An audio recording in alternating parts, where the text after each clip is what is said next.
தற்போது நம்மோடு இணைந்திருக்கிறார் லெப்டினன்ட் கர்னல் ஓய்வு பெற்ற இராணுவ அதிகாரி திரு கணேசன் அவர்கள். சார் வணக்கம்.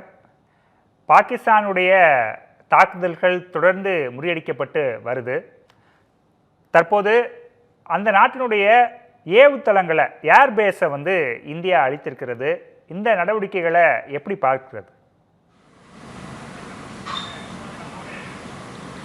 கவி, இப்போ பார்த்திங்கன்னா பாகிஸ்தானுடைய தாக்குதல் அப்படிங்கிறது நம்மளுடைய தீவிரவாதத்துக்கு எதிரான ஒரு தாக்குதல். ஆப்ரேஷன் சிந்தூர்னு நம்ம 8ஆம் தேதி நைட் ஆரம்பித்த அந்த தாக்குதலை தீவிரவாதத்துக்கு எதிரானங்கிறத அண்டர்லைன் பண்ணி சொல்கிறேன். அப்போ நம்ம நாடு உலக அரங்கில் ரொம்ப கிளியராக சொல்லிச்சு, இந்த தாக்குதல் தீவிரவாதத்துக்கு மட்டுமே எதிரானது, அவங்களுடைய இராணுவமோ மக்கள் குடியிருப்பையோ அந்த நாட்டு நிறையாண்மைக்கு எதிரானது இல்லை அப்படின்னு சொன்னதுக்கு அப்புறமாவும் 9ஆம் தேதி அவங்க ஒரு 300-400 ட்ரோன்ஸை நம்ம மேலே ஏவி விடுறாங்க.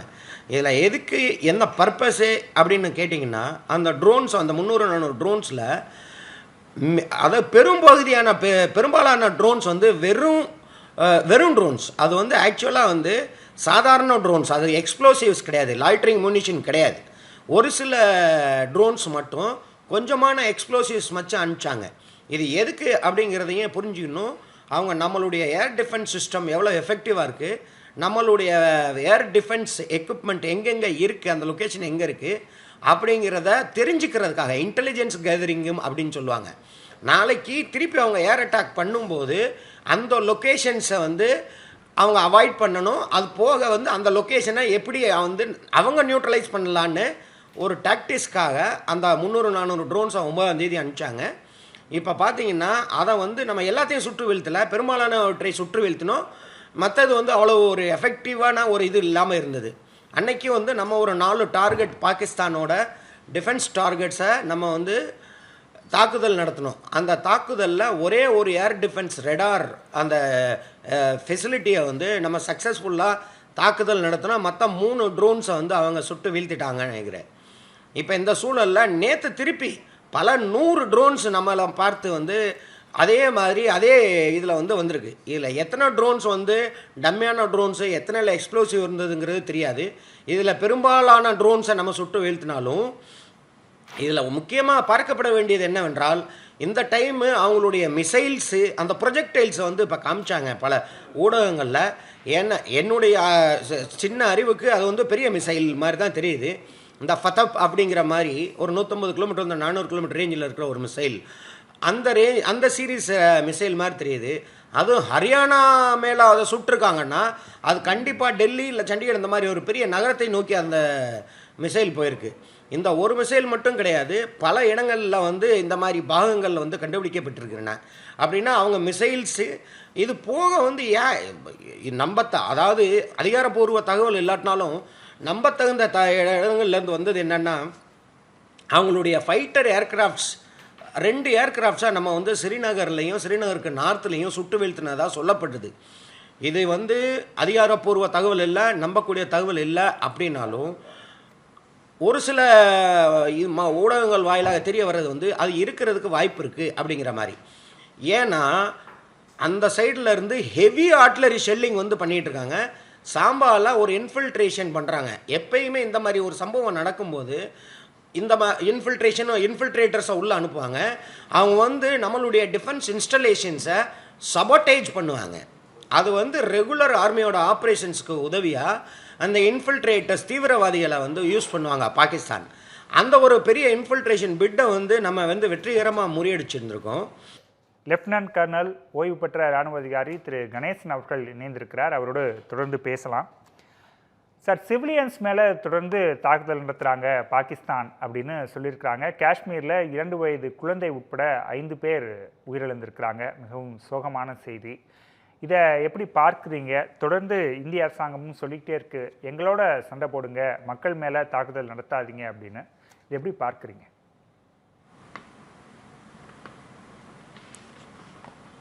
கவி, இப்போ நம்ம சிவிலியன் மக்கள் மேலே ஒரு தாக்குதல் நடந்தது கொலாட்ரல் டேமேஜ்னு வச்சுக்கலாம்.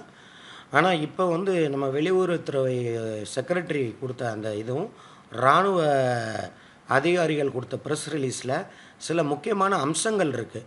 அதை பற்றி நம்ம டிஸ்கஸ் பண்ணால் நல்லாயிருக்கும்னு நினைக்கிறேன். அதை நான் விரும்புகிறேன். அதுக்கு முன்னாடி ஒன்று வந்து நேற்று வரைக்கும் இருந்த நிலைமை வேறு மாதிரி இருந்து, இன்றைக்கி காலையில் நான் உங்கள்கிட்ட இதுக்கு முன்னாடி பேசும்போது கூட என்ன சொன்னேன், ஒரு சில ஊடகங்களில் அவங்க வந்து மிசைல்ஸ் பயன்படுத்தியதாகவும் ஏர்க்ராஃப்ட்ஸ் பயன்படுத்தியதாகவும் ஃபைட்டர் ஏர்க்ராஃப்ட்ஸ் பயன்படுத்தியதாகவும் அதில் 2 ஏர்க்ராஃப்ட்ஸில் நம்ம ஸ்ரீநகருக்கும் பக்கத்தில் 2 ஏர்க்ராஃப்ட்ஸை சுட்டு வீழ்த்தியதாகவும் தகவல் இருக்குது அப்படின்றத இந்த மீட்டிங்க்கு முன்னாடி நான் சொன்னேன். இப்போ இந்த ப்ரெஸ் மீட்டிங்கில் எதை கன்ஃபார்ம் பண்ணியிருக்காங்க அப்படிங்கிறத நம்ம கொஞ்சம் கூர்ந்து கவனிக்க வேண்டியது இருக்குது. ஒன்று வந்து பாகிஸ்தான் அவங்களுடைய ஃபைட்டர் ஏர்க்ராஃப்டை பயன்படுத்தினதை வந்து கன்ஃபார்ம் பண்ணியிருக்காங்க. ஆனால் அவங்க ஃபைட்டர் ஏர்க்ராஃப்டை நம்ம சுட்டு வீழ்த்தினதை நமது அரசாங்கம் அதிகாரப்பூர்வ அறிவிப்பு எதுவும் கொடுக்கல. ஆனால் அவங்க லாங் ரேஞ்ச் மிசைல்ஸ் யூஸ் பண்ணியிருக்காங்க, ஹை ஸ்பீட் மிசைல்ஸ், இதை கன்ஃபார்ம் பண்ணியிருக்காங்க. இது போக 26க்கு மேற்பட்ட டார்கெட்டை வந்து எய்ம் பண்ணி, நான் வந்து ட்ரோன்ஸ் மட்டும் சொல்லலைங்க, இதில் மிசைல்ஸ் ஏர்க்ராஃப்ட்ஸ் எல்லாமே இன்க்ளூடட் அப்படிங்கிறது ரொம்ப முக்கியமான ஒன்று. இந்த மாதிரி அவங்க வந்து பண்ணும்போது உதம்பூர், பட்டான்கோட், ஆதம்பூர், புஜ், ஸ்ரீநகர், அவந்திப்பூர் இங்கே உள்ள ஏர் பேஸஸ் இராணுவ தளங்களை அவங்க டார்கெட் பண்ணியிருக்காங்க. இப்போ இதில் என்ன ஒரு முக்கியமான ஒரு இன்னொன்று என்ன சொன்னாங்கன்னா, அவங்களுடைய தாக்குதலில் நம்மளுடைய ஏர் பேஸஸில் உள்ள எந்த ஒரு இராணுவ தளவாடங்களும் அளிக்கப்படலை. ஆனால் ஸ்கூல், ஹாஸ்பிட்டல் இது வந்து ஒரு தாக்குதலுக்கு உள்ளாயிருக்கு. அந்த ஏர் பேஸில் உள்ள ஸ்கூலும் ஹாஸ்பிட்டலுக்கும் தாக்குதலுக்கு உள்ளாயிருக்கு. இந்த சமயமில் அவங்க ஹெவி ஆர்ட்லரி ஷெல்லிங் வந்து பண்ணிகிட்டு இருக்காங்க. இந்த ஹெவி ஆர்ட்லரி ஷெல்லிங் இனிமேல் வந்து டெய்லி நடக்கும். இதை வந்து நான் தனியாக சொல்ல வேண்டியதில்லை. அதோட இன்டென்சிட்டி எப்போ கூடும்னா, அவங்க இன்ஃபில்ட்ரேஷன், அதாவது அவங்க அவங்களுடைய தீவிரவாதிகளை உள்ளே அனுப்புறதுக்கு அவங்க ட்ரை பண்ணும்போதெல்லாம் இந்த ஆர்ட்லரி ஷெல்லிங்கோட இன்டென்சிட்டி கூடும். அதே மாதிரி நேற்று அவங்க ஹெவி ஃபயரிங் பண்ணியிருக்காங்க. அதில் தான் சாம்பால ஊடுருவல் முயற்சியை நம்ம தடுத்து வெற்றிகரமாக முறியடிச்சிருக்கோம். இது அவங்க சைடு இருந்து அவங்க பண்ணதை வந்து நம்மளுடைய அரசாங்கம் அதிகாரப்பூர்வ அறிவிப்பாக வெளியிட்டுட்டாங்க. இப்போ நம்ம வந்து ஃபாரின் மினிஸ்டர் அவர் வந்து என்ன சொல்கிறாருன்னா, நம்ம வந்து இதுக்கு பதிலடியும் கொடுத்தோம். நம்மளுடைய ஏர்க்ராஃப்ட் ஃபைட்டர் ஏர்க்ராஃப்ட்லேருந்து ப்ரிசிஷன் மியூனிஷனை யூஸ் பண்ணி அவங்களுடைய technical infrastructure, command and control centre அப்படின்னா அவங்களுடைய இராணுவ தலைமை உட்கார்ற இடம், அவங்க வந்து அவங்க இராணுவ தளவாடங்களை ஸ்டோர் பண்ணி வச்சுருக்கிற அம்யூனிஷன் டம்ப்பு, ரெடார் சைட்டு, அப்புறமா இதை எல்லாத்தையும் நம்ம ஃபைட்டர் ஏர்க்ராஃப்டில் இருந்து ப்ரிசிஷன் அம்யூனிஷனை வச்சு நம்ம தாக்குதல் நடத்தியிருக்கோம். அதனுடைய விளைவுகளை வீடியோ ரெக்கார்டிங் பண்ணி இன்றைக்கி போட்டு காமிச்சாங்க. இது அதிகாரப்பூர்வ அறிவிப்பு மட்டும்தான் நான் சொல்கிறேன். இது போக இப்போ பார்த்தீங்கன்னா நம்ம வந்து சொல்கிறது இந்த இதில் வந்து நம்ம பார்க்க வேண்டியது அவங்களுடைய மிஸ்இன்ஃபர்மேஷன் வார்ஃபேர், ப்ராபகண்டான்னு ஒன்று சொல்லுவாங்க. அது என்ன அப்படிங்கிறத பற்றி நல்லா தெளிவாக தெரிஞ்சுக்கணும். அவங்க சைடில் பலவிதமான வந்து மிஸ்இன்ஃபர்மேஷன் வந்து சோசியல் மீடியாலையும் மற்ற மீடியாலையும் அவங்க சொல்கிறாங்க.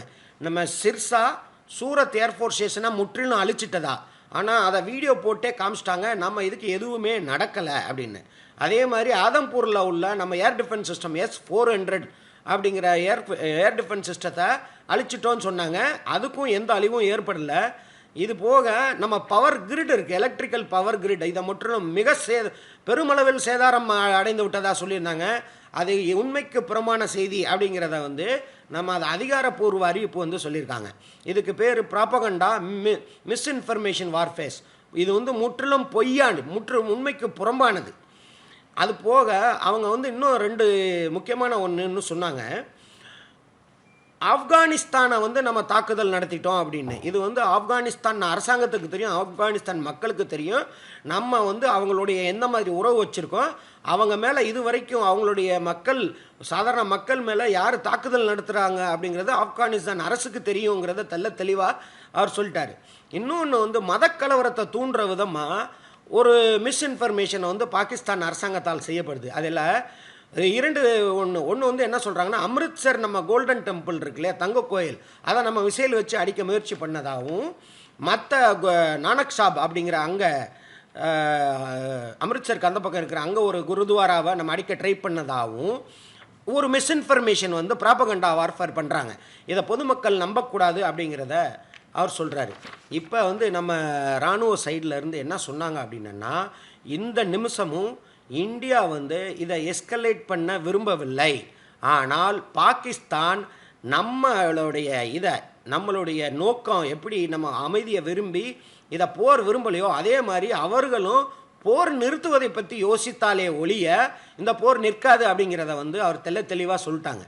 அது மாதிரி இப்போ வந்து உள்ள எவால்விங் சுச்சுவேஷன், லாஸ்ட்டாக அவர் முடித்த ஒரு சென்டென்ஸு, இந்த எவால்விங் சுச்சுவேஷனில் எந்த கேள்வியும் எடுத்துக்க முடியாது அப்படிங்கும்போது இதில் ஒரு சில இது வந்து நம்ம புரிஞ்சுக்கணும். தேசிய நலன் கருதி ஒரு சில கேள்விகளை வந்து நம்ம ஊடக வாயிலாக நம்ம கேட்காம இருந்தால் நல்லது. ஏன்னா ஒரு சில முக்கியமான செய்திகள் அது உண்மையான செய்தியாக இருந்தாலும் மக்களை வந்து இந்த நேரத்தில் போய் சேர்றது வந்து தேசிய நலன் கருதி அவாய்ட் பண்ணணும் அப்படிங்கிறது மட்டும்தான்.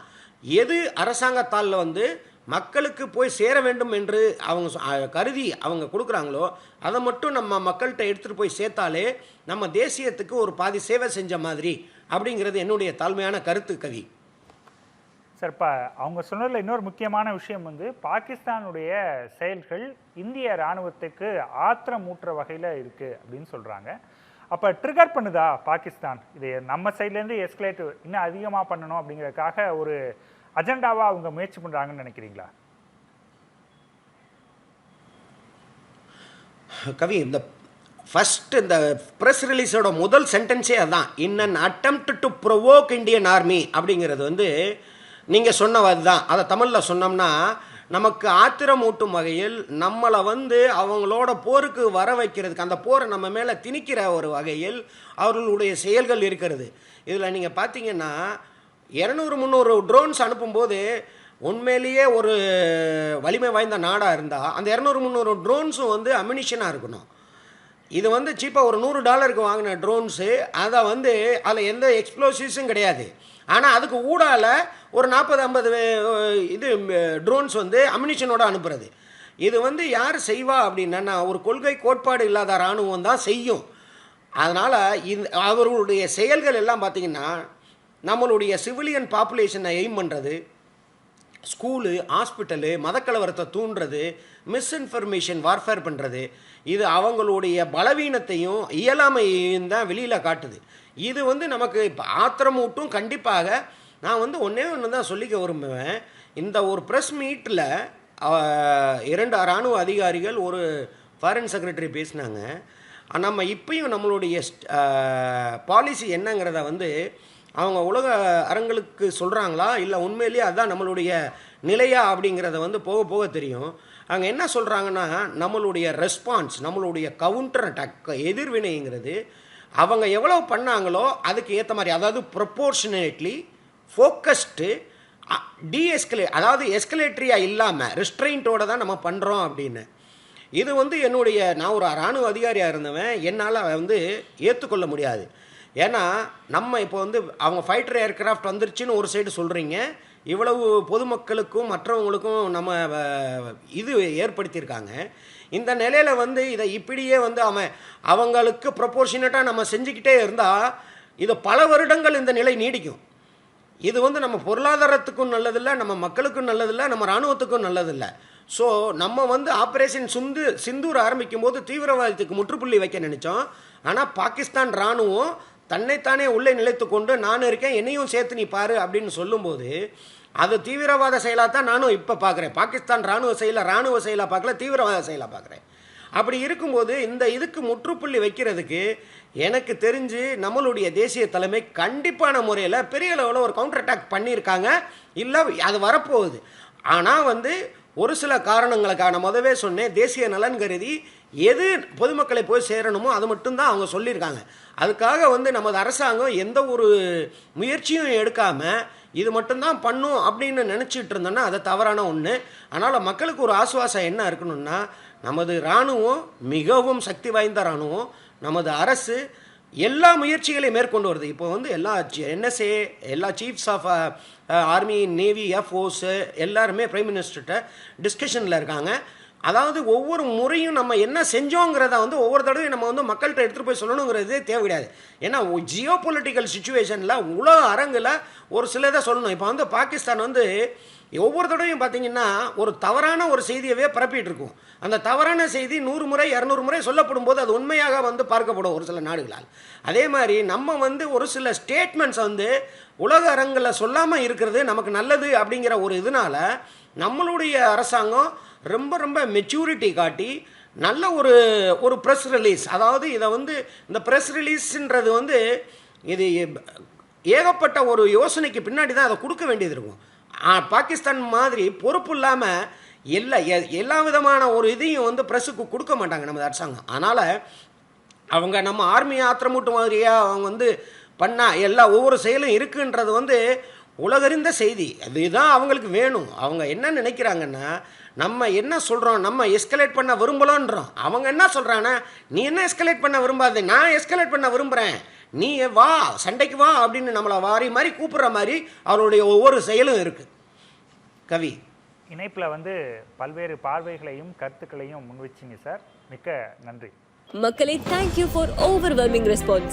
நம்ம G Square Aranya record breaking success of phase 1 sold out, அதுவும் வெறும் 56 hoursல. உங்களுக்காக இப்ப phase 2 is open now. Launching G Square Aranya at Poru, bang on Chennai bypass service road. Villa plots ranging from 800 to 3800 square feet. Price on request only. To know more details, call 89399 89393.